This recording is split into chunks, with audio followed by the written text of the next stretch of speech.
Boa tarde a todos, então. Vamos dar início à nossa sessão do Seminário de História Religiosa. Seminário que, como sabemos, tem este ano o tema abrangente da Igreja do Antigo Regime à Igreja na Época Liberal, a propósito do duplo centenário da Revolução Liberal de 1820. Esta é, como foi divulgado, uma sessão extraordinária, pelo menos na data, não na sessão em si mesmo. Esta era a sessão que estava prevista para março passado e que na altura, em razão da pandemia, tivemos que suspender e que agora então recuperamos por esta via. Sessão dedicada ao tema Liberalismo e Ordens Religiosas, um legado que perdura, o Mosteiro de Arouca, que estará a cargo de Tiago Santos. Tiago Santos é um jovem investigador, jovem presbítero também da Diocese do Porto, que frequenta o Seminário Maior do Porto, que é precisamente de Arouca, concretamente de Chave, e que no âmbito do seu mestrado integrado em Teologia apresentou uma dissertação de mestrado subordinada ao tema O Mosteiro de Arouca entre o final do Antigo Regime e a Primeira República, 1786-1915, a extinção e a reconfiguração, e é certamente no seguimento desse trabalho e a partir das conclusões desse trabalho que hoje refletirá connosco no tema que já há instantes tive a oportunidade de anunciar. Agradecendo ao Tiago Santos a disponibilidade para estar connosco neste seminário, estar connosco também hoje em data que não era aquela inicialmente prevista. Passo-lhe de imediato a palavra para a apresentação, para a primeira parte da sessão. A sessão decorrerá como habitualmente, com uma primeira parte expositiva, que poderá ir até 1 hora, sensivelmente, e depois uma segunda parte que será de questões, observações, debate, diálogo, como quisermos, mas aí já com a possibilidade de todos tomarmos a palavra. Agradecendo então mais uma vez a disponibilidade, passo de imediato então a palavra.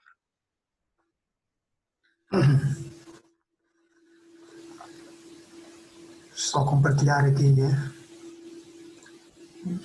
Força, está à vontade. Exatamente. Antes de mais, estão todos a ouvir? Sim, Tiago, estamos a ouvir bem. Antes de mais, agradeço o convite para fazer parte desta boa iniciativa do Centro de Estudos de História Religiosa do Porto. Foi-me solicitado que, no âmbito da minha investigação, expusesse um pouco da adaptação da Igreja na transição do Antigo Regime ao liberalismo no Portugal do século XIX, referindo o caso particular do Mosteiro de Arouca, que é o meu objeto de investigação. Penso que, para a compreensão mais real do que estava implicado, temos, antes de tudo, que perceber qual era a organização económica, religiosa e cultural desta espécie de instituições antes da Revolução Liberal. E por isso eu dividi nestes 4 pontos: o primeiro ponto, a casa religiosa, um paradigma económico, a casa religiosa no meio. Estes 2 pontos referem sobretudo a sua organização antes da instalação do liberalismo. E depois o terceiro ponto, o liberalismo e a vida contemplativa, é o confronto entre estas 2 realidades. E depois o 4º ponto, o legado que perdura, que é já o legado que ficou destas casas religiosas na sociedade que, entretanto, foi alterada com o liberalismo. Convenhamos que, para que se inicie uma revolução, é necessário que surja uma ideologia ou mentalidade que recuse ou pretenda renovar uma organização social, económica, religiosa, política ou cultural anterior. Assim se justifica a necessidade da exposição de como se organizava e via a sociedade do Antigo Regime, neste caso em particular, as casas religiosas. Eu optei por fazer uma um PowerPoint um pouco mais figurativo, mas ao longo da explicação nós vamos perceber porque é que tem estas imagens que eu procurei que fossem o mais abrangentes possíveis. Então, o primeiro ponto, a casa religiosa como um paradigma económico. Um dos argumentos que mais força dá à pretensa mudança de paradigma é o económico. Deste modo, surge a inevitável pergunta: de que forma se organizavam as possessões e bens destas instituições para que se desejasse tanto a sua abolição? O mosteiro de Arouca, tal como a maioria destas casas religiosas, era um latifundiário, como convinha a uma casa desta envergadura.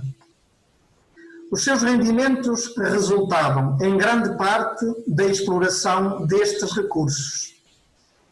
José de Oliveira, num trabalho sobre o modelo de governação económico-administrativo do mosteiro de Arouca, refere-se às fontes de receitas entre 1785 e 1825 nos seguintes termos, e passo a citar: na atividade temporal, as despesas e as receitas resultam da condição do mosteiro ser detentor de terras que diretamente explora ou cede à exploração, ou então sobre as quais faz valer os seus direitos senhoriais como qualquer outro senhor laico.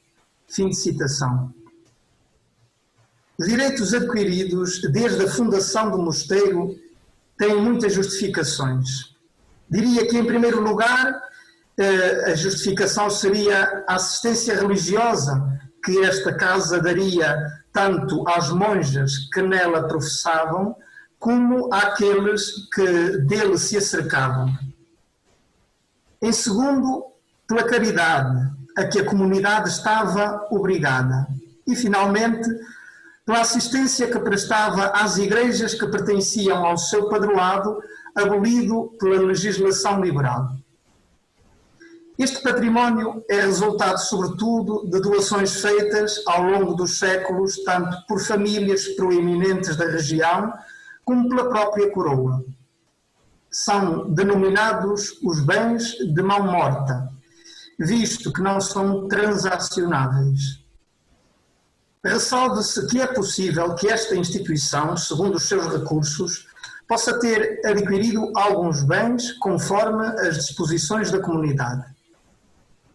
Além da exploração de recursos fundiários, a comunidade fazia aplicações de quantias que sobejavam. Eu penso que também ao deparar-me com esta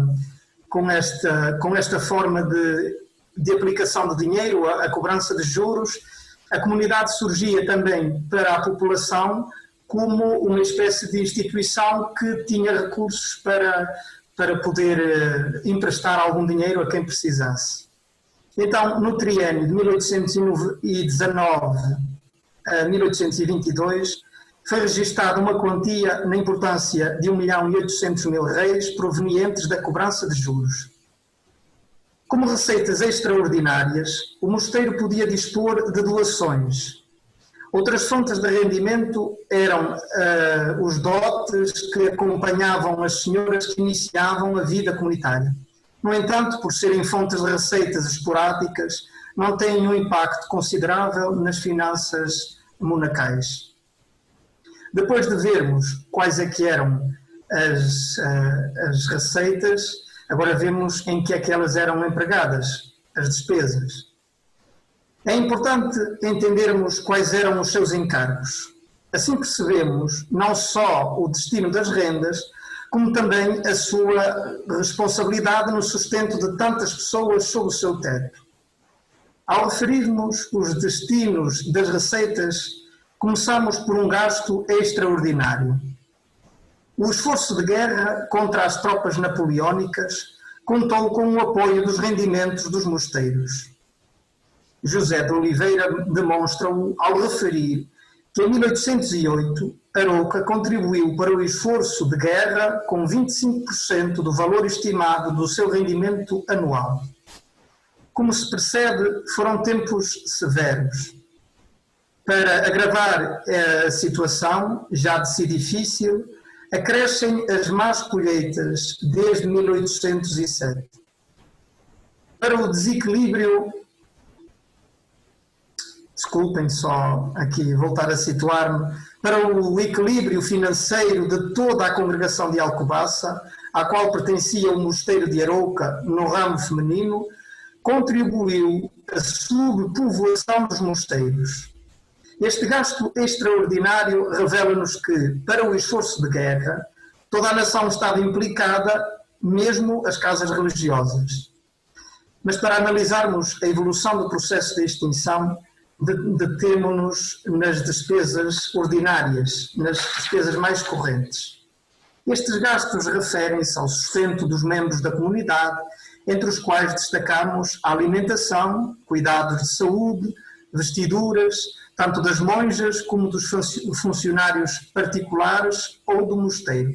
Porque também temos de perceber que no mosteiro tínhamos funcionários ou funcionárias que estavam afetas a uma monja, que ela traria consigo da casa de onde procedia.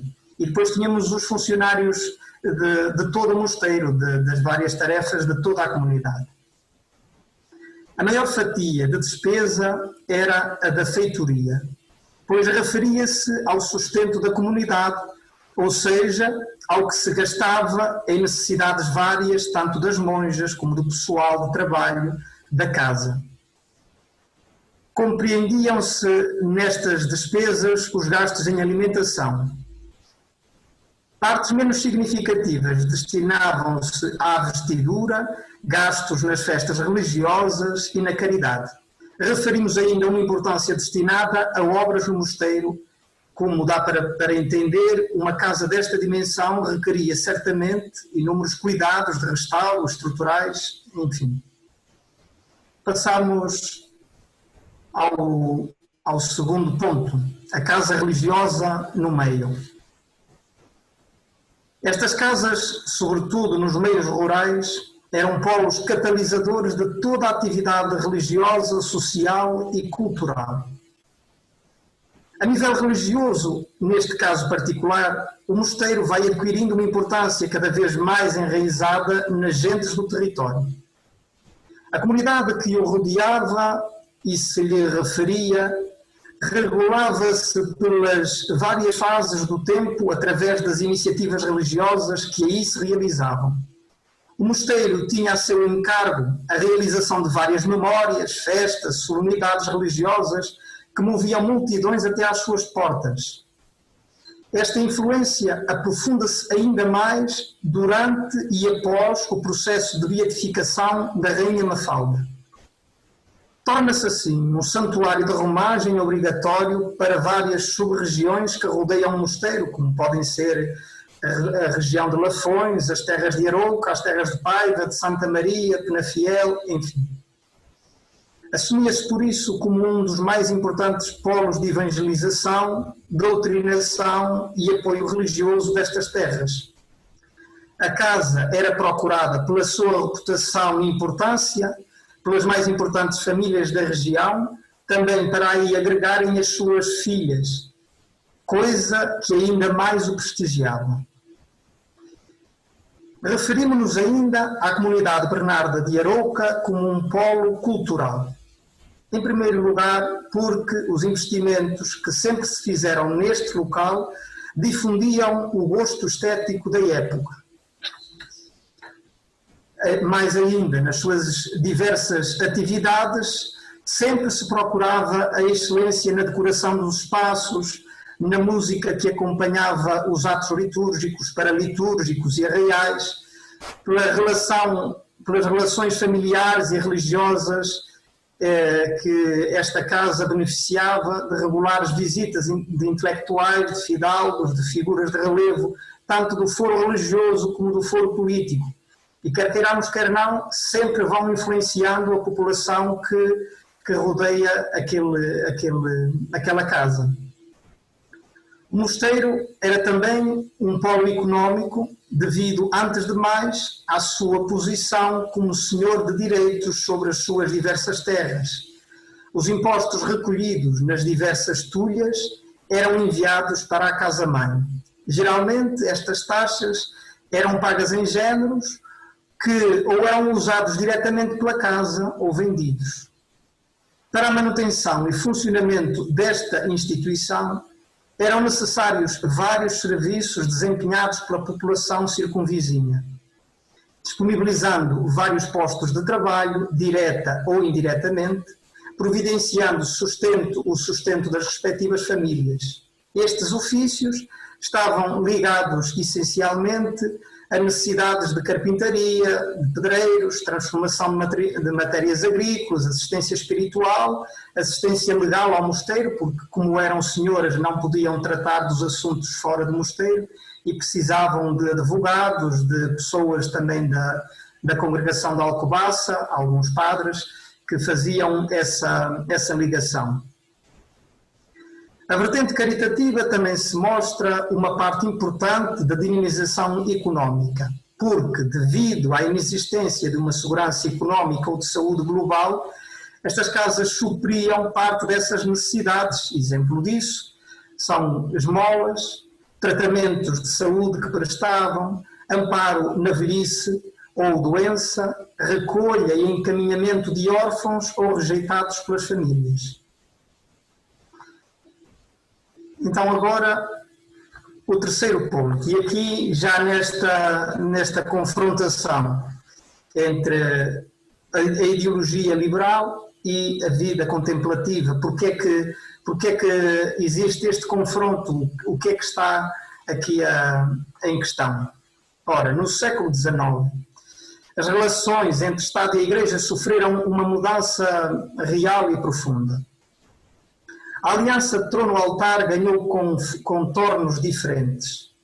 A religião, embora fosse vista como fundamental e fundante da nação portuguesa, era também um importante meio de coesão e pacificação social. E isto, depois de quando o regime liberal já está em pleno vigor, eles têm plena consciência disto e tentam também instrumentalizar a religião neste sentido. Era também entendida como subjugada, a religião, entendida como subjugada e dependente do poder temporal do Estado, que desenvolvia uma política regalista e não raras vezes cismontana. A extinção das ordens religiosas surgiu no contexto da desamortização. Através deste processo, pretendia-se a alienação pública dos bens móveis e imóveis das diferentes corporações religiosas. Desejava-se a libertação desses bens e a sua mobilidade comercial e o estabelecimento progressivo de uma ordem social liberal, ou, se formos para termos mais atuais, capitalista. Ora, temos um motivo social. O bem da nação, para esta ideologia, depende da liberdade e iniciativa individual para alavancar este processo. Os idealistas liberais veem a nação portuguesa como uma sociedade atrasada a precisar de um impulso renovador para alcançar as outras nações, onde a sociedade liberal era uma realidade e uma marca de progresso. A este chamado ninguém se pode subtrair. Todos têm de ter um papel ativo. Ora, a vida de contemplação, na sua ótica, em nada condiz com esta necessidade. A vida religiosa era vista, na perspectiva liberal, como um entrave à liberdade individual a que urgia por fim. Os apoiantes do fim das ordens religiosas acusavam os regulares de relaxamento de costumes. Defendiam que, através do seu comportamento, influenciavam vários setores da sociedade a viverem uma vida longe do ideal que perseguiam, ignorando o evangelho que pregavam. Num relatório justificativo da lei de extinção das ordens religiosas, os redatores acusavam os religiosos de que, pela sua pregação e meios de doutrinamento, difundiam o mal-estar social e a discórdia. Do mesmo modo, as ordens, porque se achavam isentas da autoridade diocesana e do Estado, sugeriam e alimentavam a insurreição popular. Isto está relatado no relatório, passo a redundância, de 28 de maio de 1834, que é anexo à lei de extinção das ordens religiosas. Ora, além do motivo social, há um motivo económico. A nível económico, os liberais culpavam os religiosos de serem um impedimento do progresso. Os bens das casas religiosas não eram comercializáveis, como já vimos. Os regulares eram acusados de má administração. Assim, impediam o evoluir técnico e uma aplicação das terras nos fins que o tempo exigia. Em 1835, com a Carta de Lei de 15 de abril, procedeu-se à venda dos bens em asta pública. Mais do que combater os grupos da Igreja que, por tradição e condição, apoiavam os legitimistas, o decreto pretendia iniciar uma reestruturação social que tardava. Na verdade, o liberalismo revelava-se na teoria e na prática incompatível com a existência das congregações religiosas e com o regime de propriedade que as sustentava. A edificação do Estado-nação, que exigia a demolição dos poderes regionais que dificultavam a unificação da soberania. Os bens das distintas ordens e congregações religiosas receberam diferentes destinos, segundo a sua natureza, conforme refere Manuel Clemente, e passo a citar. Os bens dos conventos foram incorporados na Fazenda Nacional, os objetos litúrgicos seriam entregues aos bispos dos respectivos lugares. Fim de citação. Já vimos mais ou menos o destino das coisas depois da instalação do regime liberal e agora vamos perceber como é que isto foi feito na prática nas casas religiosas.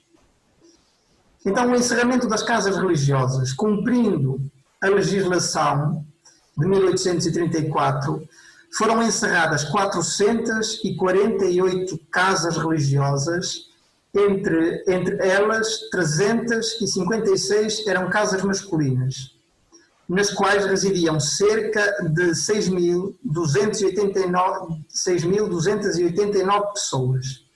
A este contingente era necessário dar uma solução, de modo que pudesse viver dignamente na sociedade de então. Da mesma maneira, urgia dar um destino aos bens que estavam disponíveis e integrados nas possessões do Estado. Os bens móveis de menor importância monetária foram vendidos. As obras de arte e livrarias foram integradas em centros de cultura e ensino. As alfaias litúrgicas, bem como os espaços destinados ao culto, foram entregues às autoridades eclesiásticas para que fossem encaminhados para os mesmos fins. Os objetos de maior valor artístico e monetário foram orientados para alguns museus ou para a Casa da Moeda. Os bens imóveis, como já mencionámos, foram vendidos em asta pública após elaborada a legislação própria.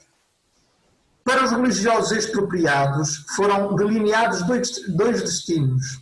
Os que se mostraram apoiantes do absolutismo foram deixados à sua sorte. Os restantes poderiam ser integrados no serviço religioso da nação e ou no serviço de educação. A estes últimos era conferida uma pensão segundo os serviços prestados. Àqueles que pela idade, incapacidade, inaptidão ou falta de colocação não podiam prestar qualquer serviço, era concedida uma pensão de sobrevivência.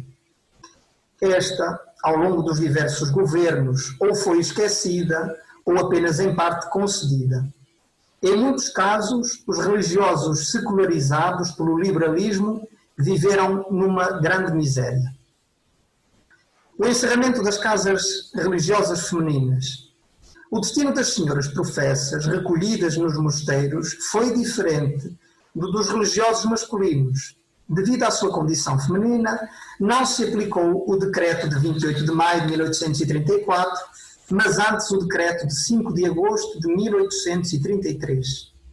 Segundo este documento, as casas religiosas não eram extintas de imediato. Todavia, era proibido o ingresso de noviços e noviças.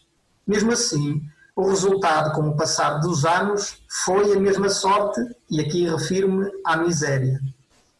Relativamente às casas religiosas femininas, não houve uma ordem de encerramento. Apenas se proibiram as novas profissões. Além disso, os conventos e mosteiros de religiosas que subsistiam, regra geral, poderiam usufruir dos seus bens. Em alguns casos, estavam sujeitos a restrições. Em 1853, Alexandre Herculano denuncia o estado lamentável em que viviam as monjas de Lourvão, chegando mesmo a afirmar que seria um ato de misericórdia o seu fuzilamento, em vez de as manter naquela situação deplorável. Ora, Lourvão é uma casa muito similar à de Arouca, por isso a realidade serve de comparação. Este é um caso que serve para ilustrar as dificuldades vividas em outras casas. Enquanto a comunidade não se extinguisse, era-lhe permitida a posse de bens, prerrogativa que terminou em 1861 por disposição legislativa.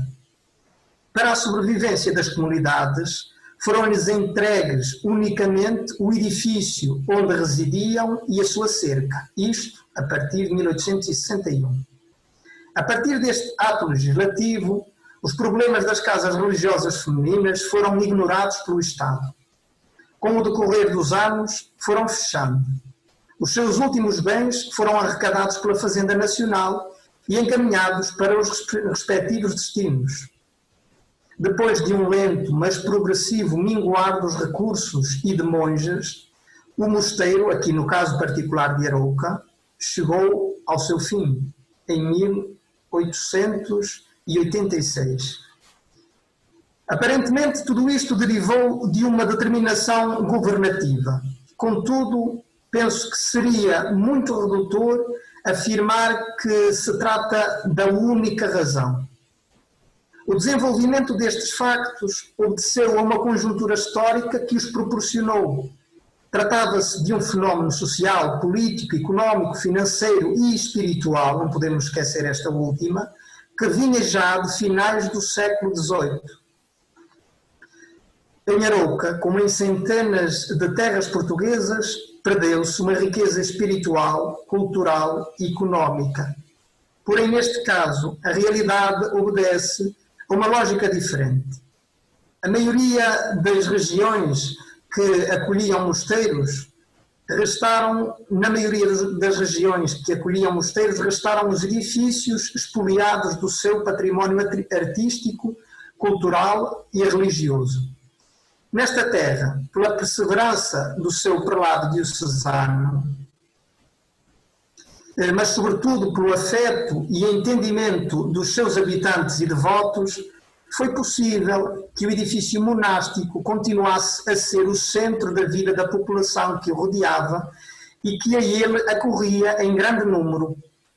Para a transição de funções do edifício e do seu património, foi necessário um processo perspicaz e oportuno.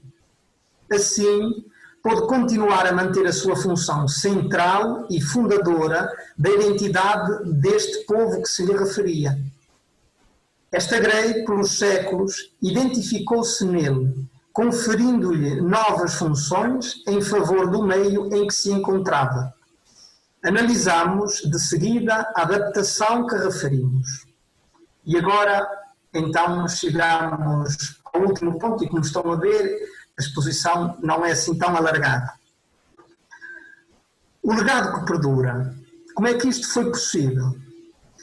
Foi possível devido à Real Irmandade da Rainha Santa Mafalda de Arouca, que surgiu como solução para que o património artístico, cultural e religioso do antigo mosteiro das Bernardas de Arouca não fosse disperso e a população não ficasse privada deste espaço de cultura e espiritualidade. Para a criação desta associação, as diligências e mais uma vez o digo, a perspicácia do prelado diocesano portucalense, e aqui refiro-me ao cardeal Dom Américo, foram decisivas. Porém, as suas iniciativas não teriam sido fecundas se a nível local não houvesse disposição para as desenvolver. Rapidamente se constituiu uma associação com numerosos membros, muitos deles com prestígio na sociedade local e até nacional. A brevidade do processo de fundação da Irmandade revela mais do que a preocupação com o futuro do património. Foi uma forma de evitar que os órgãos da autoridade do Estado o dispersassem e que os serviços do mosteiro à população fossem, de certo modo, continuados. Com a sua constituição foram assegurados o amparo e a residência daqueles que, à data da extinção, ainda habitavam o edifício monacal. Estes puderam continuar a participar no culto e na ação da Irmandade. Porque, como disse antes, só para explicar um pouco, a comunidade são as monjas, mas a esta comunidade estão afetos muitos funcionários. E depois da última monja morrer, não quer dizer que estes funcionários já também se tivessem dispersos todos.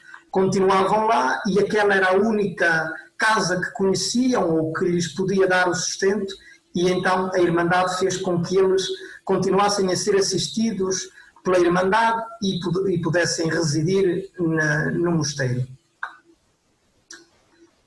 O mosteiro continua a ter uma centralidade eclesial, centralidade cultural e também é um motor económico para a região, como nós percebemos pelo cotidiano, pela situação atual, mas que foi sempre. Então, em primeiro lugar, referia a centralidade eclesial.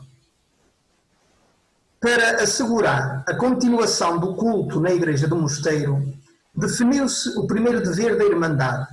Sendo uma associação religiosa, deveria, e passo a citar os estatutos, deveria promover o culto da Rainha Santa Mafalda. Fim de citação. À sua responsabilidade ficaria o asseio da Igreja e seus altares, sobretudo o que estava dedicado à Beata. No referido culto, englobava-se a festa que comemorava a sua memória no dia 2 de maio e o sustento de um capelão que dinamizasse a pastoral da Igreja monacal. O mosteiro continuava a ser um polo central da vida religiosa das terras que se lhe referiam. E então, além da centralidade eclesial, também temos a centralidade cultural. Durante o período em análise, a conservação do legado cultural revela-se através de alguns esforços relativos à preservação do património da Irmandade. Ela zelou pelo que lhe foi confiado, pois foram registados gastos em atividades para esse fim. Desde o ano 1893, indicam-se despesas em 3 setores relativos ao uso e guarda do património monacal. Em primeiro lugar, para legitimar a guarda do património, era imprescindível que este estivesse ou que servisse o culto. Por isso foram referidos os dispêndios anuais com um capelão. Este, ao garantir o culto, fazia uso do acervo direcionado para isso e mantinha os fiéis afetos à Igreja do extinto mosteiro e também à devoção à Beata Mafalda. Com estas atividades, justificava-se a conservação da Igreja e dos espaços anexos. Em segundo lugar, houve despesas realizadas na limpeza dos espaços destinados às celebrações religiosas. Expressam uma preocupação pela conservação patrimonial e a garantia de um serviço no mínimo mais agradável. Em terceiro lugar, o cuidado pelo património revelou-se pela guarda e no zelo pelas alfaias litúrgicas. E para isso foi admitido um sacristão. Foram também regulados os empréstimos de paramentos e de alfaias litúrgicas na ata de 12 de agosto desta Irmandade de 1897, e passo a citar: que, sendo a Irmandade responsável não só pelos paramentos, como outros objetos de culto, que a mesa seja qual for o pretexto, não deverá emprestar ou alugar nenhum dos paramentos ou objetos confiados à sua guarda. Fim de citação. Nos fatos narrados e no excerto transcrito, mais do que a evidência dos abusos ocorridos, revela-se o desvelo e importância do acervo que urgia defender de usos inconvenientes. A seguir a uma atividade, à centralidade cultural, eu termino com uma pequena referência ao motor económico que o mosteiro sempre foi e continua a ser naquele espaço. Finalmente, percebemos que, porque foram assegurados os serviços do mosteiro dirigidos à comunidade, como edifício de referência social, espiritual e cultural, não deixou de ter uma centralidade prioritária na economia da localidade. Através dos tempos, assumiu várias funções importantes, albergando nas suas paredes várias instituições de relevo para a economia regional. E estas instituições estão ligadas a vários setores, como, por exemplo, a agricultura, como sabem, era muito importante naquela região, mas também formação académica, porque também lá funcionou um seminário, a salvaguarda, a exposição e conservação do património cultural e artístico, porque está lá o museu e é lá que se guarda o espólio artístico do mosteiro, e também a nível turístico, como agora, mais ultimamente, como forma de apelar à visita. E ainda hoje é o centro, mesmo que simbólico, do investimento turístico e regional. Agora, algumas conclusões. Primeiro de tudo, a conclusão mais fácil que podemos tirar é que a adaptação, quer daquela instituição em particular, mas também da Igreja, a esta nova concepção da sociedade, foi difícil, porque era uma realidade totalmente diferente daquilo que expliquei nos dois primeiros pontos. Ora, os desafios seguiam-se e de uma forma muito rápida. Num século temos mudanças contínuas e muito assíduas e muito profundas na sociedade, mas também na relação do Estado com a Igreja, e não cheguei a falar sobre a República. Ora, nós vínhamos de um tempo de crise devido aos esforços bélicos, tanto com as invasões francesas, mas também depois com a guerra civil entre absolutistas e liberais, e o Estado tinha muitas dívidas e precisava de implementar reformas para contrariar essas dívidas. Sabemos que não teve grande efeito, mas os bens que foram retirados às casas religiosas tinham também esse fim. Percebemos que nestes processos de mudança, ou se quisermos utilizar a palavra revolução, sempre acontecem perdas irreparáveis, ou de difícil integração na nossa própria história. Mas, pronto, são processos que, apesar de percebermos que o mosteiro perdeu algum dinamismo, soube, neste caso particular, não posso referir os outros porque não os tenho assim tão presentes, mas neste caso particular, soube fazer uma reinvenção das suas próprias funções dentro da comunidade da população. E eu refiro sempre o mosteiro, e peço desculpa por fazer assim, porque sou da terra e referimos-nos sempre desta maneira ao mosteiro. Mas aqui falamos daquele espaço. O espaço foi um mosteiro, mas mesmo assim tem um legado espiritual, cultural e económico que continua a influenciar a população. Percebemos também, através da exposição e da investigação, que a vida monástica estabeleceu relações simbióticas com a população, que de um momento para o outro a população se encontrava privada. Neste caso, percebe-se ainda que o legado polivalente da comunidade extinta era e é uma riqueza que, se conservada, alimentaria e alimenta e influenciaria aquela terra, tal como acontece até agora. E isto tudo, e para que isto fosse possível, se constituiu aquela irmandade que ainda hoje gere, em sincronia e em colaboração com todas as instituições locais, gere este legado e faz com que ele gere uma vida nova. E então, assim termino a minha exposição. Peço desculpa por algumas repetições, porque o vocabulário também, quando estou sob pressão, ainda falta mais do que ao costume. Obrigado. Muito obrigado, Tiago, pela apresentação. Vamos agora passar então à segunda parte, a parte do diálogo, das perguntas, do debate, das observações.